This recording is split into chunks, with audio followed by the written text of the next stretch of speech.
गीता उपदेश में भगवान कृष्ण ने कहा, हे भरतवंशियों में श्रेष्ठ अर्जुन, उत्तम कर्म करने वाले अर्थार्थी, आर्त, जिज्ञासु और ज्ञानी ऐसे 4 प्रकार के भक्तजन मुझको भजते हैं।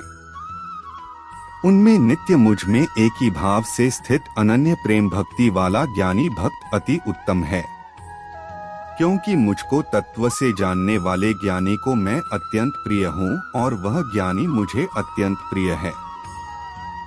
ये सभी उदार हैं, परंतु ज्ञानी तो साक्षात मेरा स्वरूप ही है, ऐसा मेरा मत है। क्योंकि वह मदगत मन बुद्धि वाला ज्ञानी भक्त अति उत्तम गति स्वरूप मुझ में ही अच्छी प्रकार स्थित है। बहुत जन्मों के अंत के जन्म में तत्व ज्ञान को प्राप्त पुरुष सब कुछ वासुदेव ही है, इस प्रकार मुझको भजता है, वह महात्मा अत्यंत दुर्लभ है। उन्होंने भोगों की कामना द्वारा जिनका ज्ञान हरा जा चुका है, वे लोग अपने स्वभाव से प्रेरित होकर उस नियम को धारण करके अन्य देवताओं को भजते हैं, अर्थात पूजते हैं। जो सकाम भक्त जिस देवता के स्वरूप को श्रद्धा से पूजना चाहता है, उस भक्त की श्रद्धा को मैं उसी देवता के प्रति स्थिर करता हूँ। यह पुरुष उस श्रद्धा से युक्त होकर उस देवता का पूजन करता है और उस देवता से मेरे द्वाविधान किए हुए उन इच्छित भोगों को निःसंदेह प्राप्त करता है। परंतु उन अल्प बुद्ध कलों का यह फल नाशवान है, तथा वे देवताओं को पूजने वाले देवताओं को प्राप्त होते हैं और मेरे भक्त चाहे जैसे ही भजें, अंत में वे मुझको ही प्राप्त होते हैं।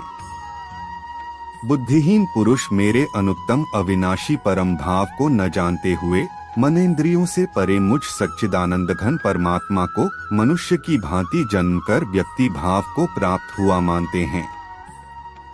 अपनी योग माया से छिपा हुआ मैं सबके प्रत्यक्ष नहीं होता, इसलिए यह अज्ञानी जन समुदाय मुझ जन्म रहित अविनाशी परमेश्वर को नहीं जानता, अर्थात मुझको जन्मने मरने वाला समझता है। हे अर्जुन, पूर्व में व्यतीत हुए और वर्तमान में स्थित तथा आगे होने वाले सब भूतों को मैं जानता हूँ, परंतु मुझको कोई भी श्रद्धा भक्ति रहित पुरुष नहीं जानता।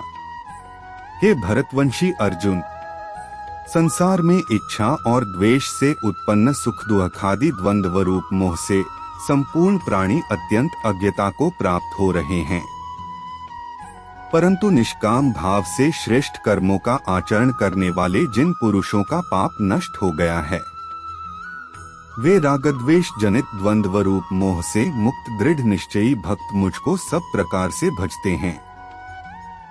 जो मेरे शरण होकर जरा और मरण से छूटने के लिए यत्न करते हैं, वे पुरुष उस ब्रह्मा को, संपूर्ण अध्यात्म को, संपूर्ण कर्म को जानते हैं।